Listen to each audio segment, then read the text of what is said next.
ਤੁਸੀਂ ਸੁਣ ਰਹੇ ਹੋ ਪੰਜਾਬੀ ਰੇਡੀਓ USA ਤੇ ਸਿੱਖ ਇਤਿਹਾਸ ਦੇ ਵਿੱਚ ਅੱਜ ਦਾ ਦਿਨ ਅੱਜ 16 ਜਨਵਰੀ ਹੈ। 16 ਜਨਵਰੀ 1630 ਗੁਰੂ ਹਰਿਰਾਏ ਸਾਹਿਬ ਦਾ ਜਨਮ ਬਾਬਾ ਗੁਰਦਿੱਤਾ ਅਤੇ ਮਾਤਾ ਕਿਸ਼ਨ ਕੌਰ ਆਪ ਨੂੰ ਮਾਤਾ ਅਨੰਤੀ ਅਤੇ ਮਾਤਾ ਬੱਸੀ ਵੀ ਲਿਖਿਆ ਮਿਲਦਾ ਹੈ ਦੇ ਘਰ 16 ਜਨਵਰੀ 1630 ਦੇ ਦਿਨ ਕੀਰਤਪੁਰ ਸਾਹਿਬ ਦੇ ਵਿੱਚ ਹੋਇਆ ਸੀ। 16 ਜਨਵਰੀ 1704 ਅਨੰਦਪੁਰ ਸਾਹਿਬ ਤੇ ਬਿਲਾਸਪੁਰੀ ਫੌਜਾਂ ਨੇ ਹਮਲਾ ਕੀਤਾ ਅਤੇ ਸਿੱਖਾਂ ਦੇ ਵਿੱਚ ਦਸਤਾਰ ਦੇ ਵਿੱਚ ਫਰਰਾ ਸਜਾਉਣ ਦੀ ਰਵਾਇਤ ਸ਼ੁਰੂ ਹੋਈ। ਬਿਲਾਸਪੁਰ ਦੇ ਰਾਜੇ ਭੀਮ ਚੰਦ ਦੀ ਮੌਤ ਤੋਂ ਮਗਰੋਂ ਉਸ ਦਾ ਪੁੱਤਰ ਸਿੱਖਾਂ ਤੇ ਹਮਲੇ ਕਰਨ ਲੱਗ ਪਿਆ ਸੀ।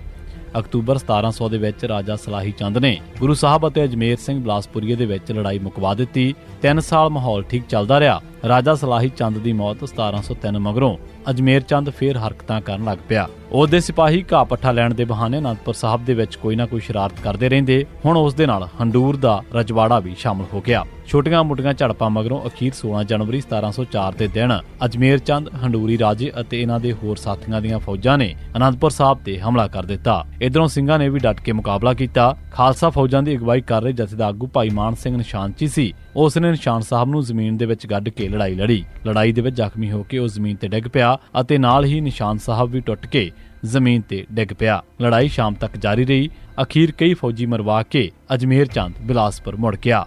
ਇਸ ਲੜਾਈ ਦੇ ਵਿੱਚ ਭਾਈ ਮਾਨ ਸਿੰਘ ਦੇ ਜ਼ਖਮੀ ਹੋਣ ਅਤੇ ਨਿਸ਼ਾਨ ਸਾਹਿਬ ਦੇ ਡਿੱਗਣ ਦੀ ਖਬਰ ਜਦੋਂ ਗੁਰੂ ਸਾਹਿਬ ਕੋਲ ਪੁੱਜੀ ਤਾਂ ਉਹਨਾਂ ਉਸ ਵੇਲੇ ਆਪਣੀ ਵੱਡੀ ਸੁਰਮਈ ਦਸਤਾਰ ਹੇਠਾਂ ਬੰਨੀ ਹੋਈ ਨੀਲੀ ਕੇਸਕੀ ਦੇ ਵਿੱਚੋਂ ਇੱਕ ਕਲੀਰ ਪਾੜ ਕੇ ਐਲਾਨ ਕੀਤਾ ਕਿ ਹੁਣ ਖਾਲਸੇ ਦੇ ਨਿਸ਼ਾਨ ਕਦੇ ਵੀ ਨਾ ਟੁੱਟਣਗੇ ਤੇ ਨਾ ਹੀ ਡਿੱਗਣਗੇ ਤੇ ਨਾ ਹੀ ਝੁਕਣਗੇ। ਇਹ ਆਖ ਕੇ ਉਹਨਾਂ ਨੇ ਉਸ ਲੀਰ ਨੂੰ ਝੰਡੇ ਨਿਸ਼ਾਨ ਸਾਹਿਬ ਵਾਂਗ ਆਪਣੀ ਦਸਤਾਰ ਦੇ ਵਿੱਚ ਸਜਾ ਲਿਆ। ਗੁਰੂ ਸਾਹਿਬ ਦੇ ਕੋਲ ਬੈਠੇ ਭਾਈ ਉਦੇ ਸਿੰਘ, ਭਾਈ ਹਿੰਮਤ ਸਿੰਘ, ਭਾਈ ਸਾਹਿਬ ਸਿੰਘ, ਭਾਈ ਮੋਹਕਮ ਸਿੰਘ, ਭਾਈ ਆਲਮ ਸਿੰਘ ਨਚਨਾ ਨੇ ਵੀ ਆਪਣੀਆਂ ਨੀਲੀਆਂ ਕੇਸਕੀਆਂ ਦੇ ਵਿੱਚੋਂ ਫਰੇ ਲਾ ਕੇ ਦਸਤਾਰਾਂ ਦੇ ਵਿੱਚ ਸਜਾ ਲਏ। ਉਹਨਾਂ ਦੇ ਕੋਲ ਬੈਠੇ ਸਾਹਿਬਜ਼ਾਦਾ ਫਤਿਹ ਸਿੰਘ ਜੋ ਅਜੇ ਸਿਰਫ 6 ਸਾਲ ਦੇ ਸਨ, ਉਹਨਾਂ ਨੇ ਵੀ ਫਰਾ ਸਜਾ ਲਿਆ। ਇਸ ਦਿਨ ਤੋਂ ਨਿਹੰਗ ਸਿੰਘਾਂ ਜਥਿਆਂ ਦੇ ਆਗੂਆਂ ਦੀਆਂ ਦਸਤਾਰਾਂ ਦੇ ਵਿੱਚ ਸਜੇ ਫਰੇ ਸਜਾਉਣ ਦੀ ਸ਼ੁਰੂਆਤ ਹੋਈ। 16 ਮਈ 1765 ਦੇ ਦਿਨ ਭੰਗੀ ਮਿਸਲ ਦੇ ਮੁਖੀਆਂ ਦੀ ਅਗਵਾਈ ਦੇ ਵਿੱਚ ਸਿੱਖਾਂ ਨੇ ਲਾਹੌਰ ਤੇ ਕਬਜ਼ਾ ਕਰ ਲਿਆ। ਇਸ ਮਗਰੋਂ ਬਾਕੀ ਮਿਸਲਾਂ ਨੇ ਵੀ ਇਲਾਕੇ ਮਲਣੇ ਸ਼ੁਰੂ ਕਰ ਦਿੱਤੇ। 16 ਜਨਵਰੀ 1767 ਦੇ ਦਿਨ ਸ਼ੁਕਰ ਚੱਕੀਆ ਮਿਸਲ ਦੇ ਚੜ੍ਹਤ ਸਿੰਘ ਨੇ ਵੀ ਗੁਜਰਾਂਵਾਲਾ ਸ਼ਹਿਰ ਅਤੇ ਕਿਲੇ ਤੇ ਕਬਜ਼ਾ ਕਰ ਲਿਆ।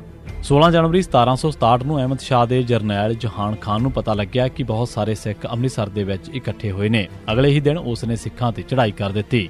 ਦੋਹਾਂ ਧਿਰਾਂ ਦੇ ਵਿੱਚ ਖੂਬ ਜੰਗ ਹੋਈ। ਇੱਕ ਪੈਰ 3 ਘੰਟੇ ਦੀ ਲੜਾਈ ਦੇ ਵਿੱਚ ਜਹਾਨ ਖਾਨ ਦੇ 15,000 ਦੇ ਵਿੱਚੋਂ 5 ਤੋਂ 6,000 ਫੌਜੀ ਮਾਰੇ ਗਏ। ਜਦ ਇਸ ਦੀ ਖਬਰ ਅਹਿਮਦ ਸ਼ਾਹ ਨੂੰ ਹੋਈ ਤਾਂ ਉਹ ਆਪ ਫੌਜਾਂ ਲੈ ਕੇ ਜਹਾਨ ਖਾਨ ਦੀ ਮਦਦ ਵਾਸਤੇ ਪੁੱਜਿਆ। ਇਸ ਤੇ ਸਿੱਖ ਉੱਥੋਂ ਚਲੇ ਗਏ। ਹੁਣ ਅਹਿਮਦ ਸ਼ਾਹ ਨੇ ਆਪਣਾ ਮਾਲ ਮੱਤਾ ਜਲਾਲਾਬਾਦ ਜ਼ਿਲ੍ਹਾ ਅੰਮ੍ਰਿਤਸਰ ਦੇ ਵਿੱਚ ਛੱਡਿਆ ਅਤੇ ਸਿੱਖਾਂ ਦਾ ਪਿੱਛਾ ਕਰਨ ਲੱਗ ਪਿਆ। ਜਦ ਸਿੱਖਾਂ ਨੂੰ ਇਸ ਦੀ ਖਬਰ ਮਿਲੀ ਤਾਂ ਸਿੱਖਾਂ ਨੇ ਜਲਾਲਾਬਾਦ ਤੇ ਵੀ ਹਮਲਾ ਕਰ ਦਿੱਤਾ। ਇਸ ਮੌਕੇ ਤੇ ਨਸੀਰ ਖਾਨ ਬਲੋਚ ਨੇ ਅਹਿਮਦ ਸ਼ਾਹ ਦੇ ਨਾਲ ਵਫਾਦਾਰੀ ਸਾਬਤ ਕਰਨ ਵਾਸਤੇ ਸਿੱਖਾਂ ਦਾ ਡਟ ਕੇ ਮੁਕਾਬਲਾ ਕੀਤਾ। ਇਸ ਵਾਰ ਵੀ ਦੋਹਾਂ ਧਿਰਾਂ ਦਾ ਬਹੁਤ ਨੁਕਸਾਨ ਹੋਇਆ। 15 ਜਨਵਰੀ 1872 ਦੇ ਦਿਨ ਨੂੰ ਮਲੇਰਕੋਟਲਾ ਦੇ ਖਜ਼ਾਨੇ ਤੇ ਹਮਲੇ ਦੇ ਦੌਰਾਨ 7 ਕੂਕੇ ਮਾਰੇ ਗਏ ਅਤੇ ਬਹੁਤ ਸਾਰੇ ਫੜੇ ਵੀ ਗਏ। ਇਸ ਹਮਲੇ ਮਗਰੋਂ ਸਰਕਾਰ ਨੇ ਕੂਕਿਆਂ ਦੀਆਂ ਗ੍ਰਿਫਤਾਰੀਆਂ ਸ਼ੁਰੂ ਕਰ ਦਿੱਤੀਆਂ। ਸਰਕਾਰ ਨੇ ਕੂਕਿਆਂ ਦੇ ਨਾਲ ਸਖਤੀ ਦੇ ਨਾਲ ਨਿਪਟਣ ਦਾ ਫੈਸਲਾ ਕੀਤਾ। ਇਸ ਫੈਸਲੇ ਦੇ ਹੇਠ ML ਕਾਵਨ DC ਲੁਧਿਆਣਾ ਦੇ ਹੁਕਮ ਹੇਠ 16 ਜਨਵਰੀ 1872 ਦੇ ਦਿਨ 49 ਕੂਕਿਆਂ ਨੂੰ ਮਲੇਰਕੋਟਲਾ ਦੇ ਵਿੱਚ ਤੋਪਾਂ ਅੱਗੇ ਖੜੇ ਕਰਕੇ ਉਡਾ ਦਿੱਤਾ ਗਿਆ।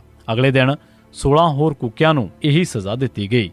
ਦਰਬਾਰ ਸਾਹਿਬ ਤੇ ਹਮਲੇ ਬਾਰੇ ਟੀਵੀ ਤੇ ਝੂਠ ਬੋਲਣ ਅਤੇ ਸਰਕਾਰ ਦੇ ਨਾਲ ਮਿਲੇ ਹੋਣ ਦੇ ਜੁਰਮ ਬਦਲੇ ਖਾੜਕੂ ਅਕਾਲ ਤਖ਼ਤ ਸਾਹਿਬ ਦੇ ਮੁੱਖ ਸੇਵਾਦਾਰ ਕਿਰਪਾਲ ਸਿੰਘ ਨੂੰ ਸਜ਼ਾ ਦੇਣੀ ਚਾਹੁੰਦੇ ਸਨ। ਉਹਨਾਂ ਦਾ ਇੱਕ ਵਾਰ ਨਾਕਾਮ ਹੋ ਚੁੱਕਾ ਸੀ।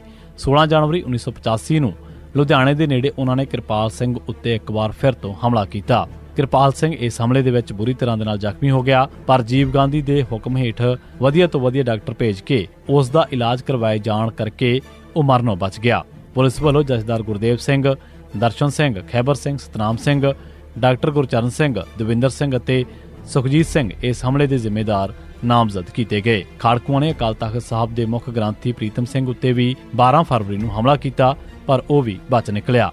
16 ਜਨਵਰੀ 1988 ਦੇ ਦਿਨ ਪੰਜਾਬ ਪੁਲਿਸ ਨੇ ਮਨਜੀਤ ਸਿੰਘ ਪੁੱਤਰ ਸੋਹਣ ਸਿੰਘ ਵਾਸੀ ਮਕਾਨ ਨੰਬਰ 273 ਫੇਜ਼ 7 ਮੋਹਾਲੀ ਅਤੇ ਜਤਿੰਦਰਪਾਲ ਸਿੰਘ ਪੁੱਤਰ ਅਮਰੀਕ ਸਿੰਘ ਵਾਸੀ ਮਕਾਨ ਨੰਬਰ 2210 ਫੇਜ਼ 10 ਮੋਹਾਲੀ ਨੂੰ ਨਕਲੀ ਮੁਕਾਬਲਿਆਂ ਦੇ ਵਿੱਚ ਸ਼ਹੀਦ ਕਰ ਦਿੱਤਾ। 16 ਜਨਵਰੀ 1990 ਦੇ ਦਿਨ ਪੰਜਾਬ ਪੁਲਿਸ ਨੇ ਹਰਜਿੰਦਰ ਸਿੰਘ ਬੁੱਟਰ ਕਲਾਂ ਗੁਰਦਾਸਪੁਰ ਨੂੰ ਨਕਲੀ ਮੁਕਾਬਲੇ ਦੇ ਵਿੱਚ ਸ਼ਹੀਦ ਕਰ ਦਿੱਤਾ। 16 ਜਨਵਰੀ 1993 ਦੇ ਦਿਨ ਪੁਲਿਸ ਨੇ ਸਾਧੂ ਸਿੰਘ ਉਰਫ ਛੋਟਾ ਭਾਊ ਨੂੰ ਨਕਲੀ ਮੁਕਾਬਲੇ ਦੇ ਵਿੱਚ ਸ਼ਹੀਦ ਕਰ ਦਿੱਤਾ। 16 ਜਨਵਰੀ 2013 ਦੇ ਦਿਨ ਬਾਬਾ ਫੌਜਾ ਸਿੰਘ ਨੇ 102 ਸਾਲ ਦੀ ਉਮਰ ਦੇ ਵਿੱਚ ਚੰਡੀਗੜ੍ਹ ਅਤੇ ਜਿੱਤਗੜ੍ਹ ਮੁਹਾਲੀ ਦੇ ਵਿੱਚ ਰੋਜ਼ਾਨਾ ਸਪੋਕਸਮੈਨ ਵਾਸਤੇ ਔਰਤਾਂ ਦੇ ਹੱਕਾਂ ਅਤੇ ਹਿਫਾਜ਼ਤ ਵਾਸਤੇ ਇੱਕ ਦੌੜ ਦੀ ਅਗਵਾਈ ਕੀਤੀ। 22 ਅਪ੍ਰੈਲ 2012 ਦੇ ਦਿਨ ਬਾਬਾ ਫੌਜਾ ਸਿੰਘ ਜਨਮ 1 ਅਪ੍ਰੈਲ 1911 ਵਾਸੀ ਬਿਆਸ ਪਿੰਡ ਜ਼ਿਲ੍ਹਾ ਜਲੰਧਰ ਨੇ ਪਹਿਲਾਂ 2012 ਦੇ ਵਿੱਚ 101 ਸਾਲ ਦੀ ਉਮਰ ਦੇ ਵਿੱਚ ਲੰਡਨ ਦੇ ਵਿੱਚ 25 ਕਿਲੋਮੀਟਰ ਮੈਰਾਥਨ ਦੌੜ 7 ਘੰਟੇ 49 ਮਿੰਟ ਦੇ ਵਿੱਚ ਪੂਰੀ ਕੀਤੀ ਸੀ। ਇਸ ਉਮਰ ਦੇ ਵਿੱਚ ਇਹ ਦੌੜ ਦੌੜਨ ਵਾਲਾ ਉਹ ਪਹਿਲਾ ਸ਼ਖਸ ਸੀ। ਉਸ ਨੇ 2003 ਦੇ ਵਿੱਚ ਇਹੀ ਦੌੜ ਲੰਡਨ ਦੇ ਵਿੱਚ 6 ਘੰਟੇ 2 ਮਿੰਟ ਅਤੇ ਕੈਨੇਡਾ ਦੇ ਵਿੱਚ 5 ਘੰਟੇ 40 ਮਿੰਟ ਦੇ ਵਿੱਚ ਪੂਰੀ ਕੀਤੀ। ਇਸੇ ਸਿੱਖ ਇਤਿਹਾਸ ਦੇ ਵਿੱਚ ਅੱਜ ਦਾ ਦਿਨ। ਤੁਸੀਂ ਸੁਣਦੇ ਰਹੋ ਪੰਜਾਬੀ ਰੇਡੀਓ USA।